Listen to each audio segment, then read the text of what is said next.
Yo, you already know it's King Jones, the Podfather. He's finally back. If you haven't seen the video I done on Chip versus Stormzy, it's on the YouTube. I actually did a live on it. It's in the great debate section. So we're actually going to start this video. When the first video since we're back, you come back from Turkey. You know what I'm saying? How was it? It was good, man. Yeah, I mean, unfortunately, like the day we got there, then they put us on the quarantine list, so gotta stay home for 2 So your weeks. patient You zero, know? is what you're saying? Huh? Your patient Nah, zero. nah, nah. I'm pretty sure we're okay, but Mm. just out of caution. So England, we're going to just throw this video out there, but England beat Belgium 2-1. Yes, and another scalp for Gareth Southgate. He's actually beat quite a few big teams in his time as England manager. Even though What did you make of the game? the thing with Southgate, he's like a half and half. Like half people think he's excellent, and half people think he's rubbish. You know what I mean? You can't really make up their minds on him or whatever. Like some people think he should be doing better with the team he has. Some people think that he's doing as good as he can. What do you think of the game, the players he played, the formation? Nah, I thought the game was good. Standouts for me, I thought Calvert-Lewin was good in the first half. Mm-hmm.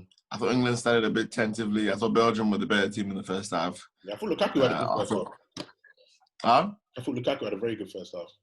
Yeah, he did. De Bruyne and Carrasco, I thought he was excellent in the first half. Yeah, you're a big fan though. Big fan of Carrasco. Yeah. Both teams missing loads of big players. Obviously, no Mertens, no Hazard, no Torgan Hazard, they all had a bunch of guys out. So, and England obviously, Kane was on the bench. No Courtois for Belgium as well. That's a massive. What? No Courtois in it. They play Money late. Yeah, no Courtois. So, but yeah, it was a good game, man. It was a good game. But does this game gauge anything for you? Does any of these players that were playing that you didn't see before? Do you look at them and think who should be in the England squad going forward? Do any of these players like okay? I mean, what it does show is that England do have good strength in depth at the moment. You know, I mean, like they have loads of players they can bring off the bench and stuff. So that's a promising sign for them. Mm-hmm. They probably have more strength in depth than Belgium do. Yeah, I mean they have more players to call on. Whether it tells us anything, whether their whole first team is out there, then I'm not sure. I think Belgium will still probably have the upper hand when that's the case. But yeah, England are definitely serious contenders for the Euros. So I think watching that game, obviously, I think full strength squad. If he is going to play a back three, I don't like that back three in it. Like I like Joe Gomez in my back three. You know how I feel about Dyer. I don't particularly see it. You know what I mean? I feel sorry. There's certain players that are actually good players, but they're just not going to get games this season. Henderson, John Stones, who I think is not a great player, but for what England have defensively, I still think he's one of the best. Dean Henderson, yeah? Dean Henderson, alongside Michael Keane, players that I don't know if Michael Keane plays for Everton, but I don't think the other two that are going to get much game time. So we had this challenge, spoke about it off the phone. I said I'm going to ask you right now, what is England's strongest 11? What do you think? No, not only is England's strongest 11, what do you think is the best formation, and what do you think their strongest 11 would be? If you had all the players right now. Yeah, so I'd actually go with 3-5-2. You play three at the back? Yeah. Okay. Yeah. 3-5-2 for me. Mm-hmm. Is that because of the defensive liabilities that you think England have? No, for me, it's more about getting two strikers in. Mm-hmm. Yeah, I feel like England always have this thing where they have like three hot strikers and then only one plays. And then if it's Harry Kane, he never gets benched, never gets brought off. So it's like it's kind of like a waste. Yeah, I mean having all those goals on the bench and stuff. And then the wingers are not really prolific for England. Yes, Sterling's been a hot form the last year or two, but as we've seen in like previous tournaments, he can go there and have like an absolute stinker in front of goal. So go on, name your team. So in goal. Yeah, so for me it'd be just based on form. I'll put Dean Henderson in there. Yeah. This is just based on club form, yeah. Yeah. So Dean Henderson for me is the keeper. Mm-hmm. Then I go with Maguire. Mm-hmm. Maguire. You got Gomez. Maguire, Gomez, and Kyle Walker. Yeah. as the back three. Yeah. So who would play where? Because I saw them play Maguire on the left. I don't like him on the left. I like him in the middle. I think he's a bit slow. Yeah, but he's a bit slow. So is Dyer. But I think you don't want the last guy to be slow. I think you need the last guy to be a bit quick or whatever. Yeah. Yeah, it's not ideal really, but he's also like a proper left footer. So I think that's why they want him on the left. Yeah. He can't really use both feet like that. So so Maguire, Dyer, Walker. Dyer, no Gomez. Oh, sorry, Maguire, Gomez, Walker. Yeah. Right wing back, Trent. Okay. Left wing back, which is a problem area, but obviously when Chilwell fits, I played Chilwell there. Chilwell's a guy, Yeah. Then in midfield, I'm going. What's his name? Declan Rice. Mm-hmm. Yeah. Okay. Declan Rice, Barkley. Barkley. Yeah. Okay. Yes. Declan Rice, Barkley, and Grealish. So no. I'm just gonna put it. No Phil Foden. No. Phil Foden. But it could change. But I'm gonna say based on what you like, you play Barkley over Phil Foden. Yeah, because I can't have two light guys in there. So you don't think Barkley is better than Phil Foden? I feel like Barkley is a bit more combative and defensive. Yeah, not by much, but I think he's more than Foden. I think Foden, if I have Foden and Grealish in there, it's a bit too attacking. Yeah, I need someone who can play between the lines and get back a little bit, whatever. So I'm going with Barkley. Also, I just want to put, so you have Chilwell over Saka on the left wing back. Yes. Okay. 100%. And so what did I say? Grealish, Barkley. Grealish, Barkley, and Henderson. Oh no, Rice. You said Rice. No, Grealish, Barkley, and Rice. So no Henderson. Yeah, no Henderson for me. Okay. No Henderson for me. Although it's subject to change. Yeah, and then up front, Harry Kane, Danny Ings. Okay. Not Calvert. Yeah. Oh wait, there's no Sterling in my team. Yeah. But yeah, you bench Sterling. That's what I'm doing. You bench Sterling. Look at the bench. Sterling, Rashford, Sancho. No, I'm just saying, but you bench Sterling in this team. Sterling can't get in this team. I bench Sterling, Rashford, and Sancho. No. But Rashford doesn't work. But you're benching England's arguably best player of the last year or two after the World Cup. Yes, because I feel that the strikers was gonna win it for us in the tournament. So I'm going with Danny Ings and Harry Kane up front. Danny Ings has shown me that he can combine with anybody. Yeah, based on the games I've seen of him recently. And Harry Kane has shown me that right now he's in his full assist mode, dropping back, laying the ball. Yeah, he has this pace up front, trickery, technique. You have the wing backs of Trent and thing on the wings. You have the creativity of Barkley and Grealish behind you. You're good. I think in my team, it's a good team. My team, I play 4-2-3-1. I still believe that...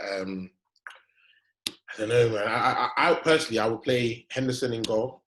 But based on the fact he's not playing, I might play Nick Pope, but I'd probably play Henderson. I'd play Chilwell left back. I think that's where he's most comfortable. I'd play Trent right back, but only on the thing that Joe Gomez plays next to him. Because I do think they have that sort of chemistry. Joe Gomez can cover to him and, etc. But arguably, I'd have I'd play Trent, but I'd almost have Joe Gomez or something, be like a backup right back at times, because you can't, like even Klopp mentioned. But yeah, so I play Trent, I play Joe Gomez, and I play Harry Maguire. Yeah, as of now, you know what I'm saying.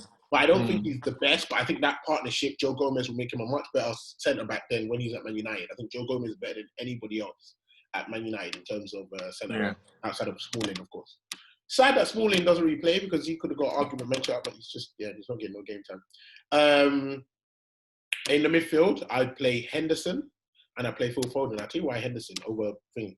Just because I believe that captaincy is important, that influence, that thing that he does for Liverpool. I don't say he's a great player. I don't think he's better than Declan Rice. Yeah. I do think he's slightly more mobile than Declan Rice in terms of up and down. And I do think that I think Phil Foden's more competitive than you think he is. I don't think he's that player, and I just think he's technically so gifted that I think he plays it well. Then when you go to midfield, this is where it gets a bit tough for me. It gets a bit tough because I play Sterling.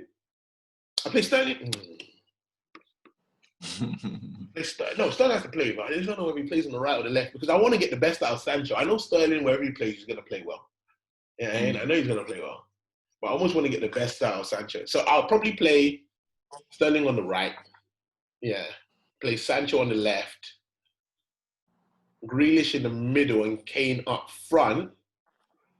But if I was to play a striker in that position, I would agree. I'd play... The thing is, you could almost play a 4-2-3-1 with a Calvert or an Ings in the hole because what people don't realise is that Ings is such a hassly player. Like he hassles. So he'll do the dirty work that Kane can't always do. He can almost drop back. I'm not saying he's mad technical, it's not. But he can drop back and run players down and he can go beyond Harry Kane for those forward runs. I do think Calvert can do that as well, and he's taller and he's bigger, whatever. But I just think when you've got Kane, you don't necessarily need another big dude. And I just think that as a finisher, Ings is a better finisher than Calvert-Lewin. I'm not saying Calvert-Lewin is a better header.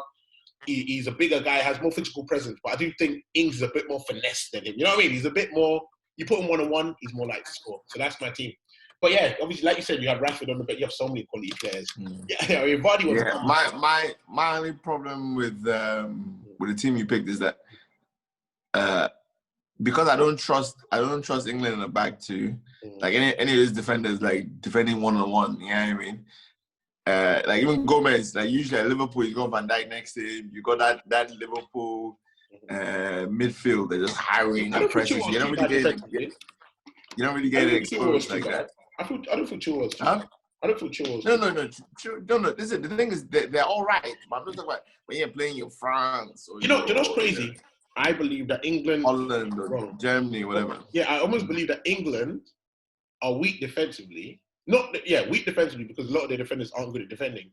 But they're probably so good in possession that England should just go the other way and just go for it. I don't care if the games... Because it's not...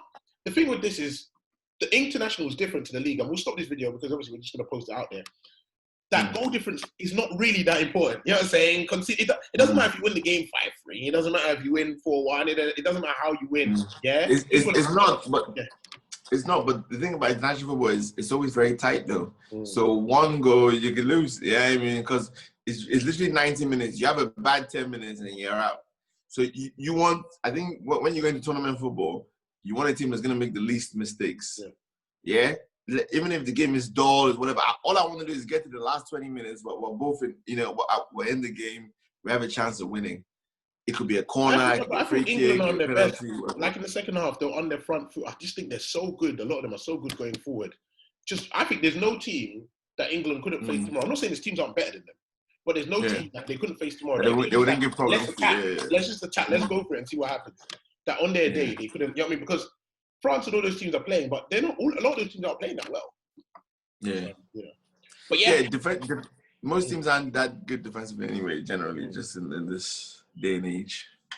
So, Gareth Southgate, so far, the job he's doing after the World Cup, what would you give it out of 10? I'd say he's been excellent. If you're just going based on the results. Now, some of the performances have been dodgy. Some of the games have been quite boring to watch or whatever.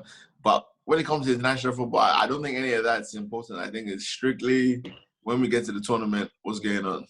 You know what I mean? You playing well, you scoring goals, you get into the finals, semi-finals, whatever. That's all that matters. Right now, it's just about qualifying and getting to the tournament.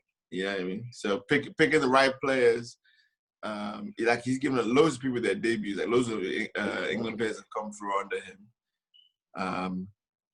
So I think he's doing a good job. You know what I mean? And basically, if he doesn't fancy you, then he just phases you out. And he's done that for quite a few players. As much as he said himself, older players, it's that he's called up a few players. Like Danny Ings is not young. He's not a young boy. He's called up a few older players. He does say he has called up some players that are a bit older.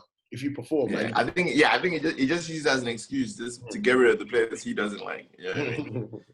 Like, let's get rid of small. Let's get rid of this. That was our England post-match. I think England are playing again on the 14th. Yeah. We'll probably monitor that game. Let's speak with that one. Yeah, we out. Peace.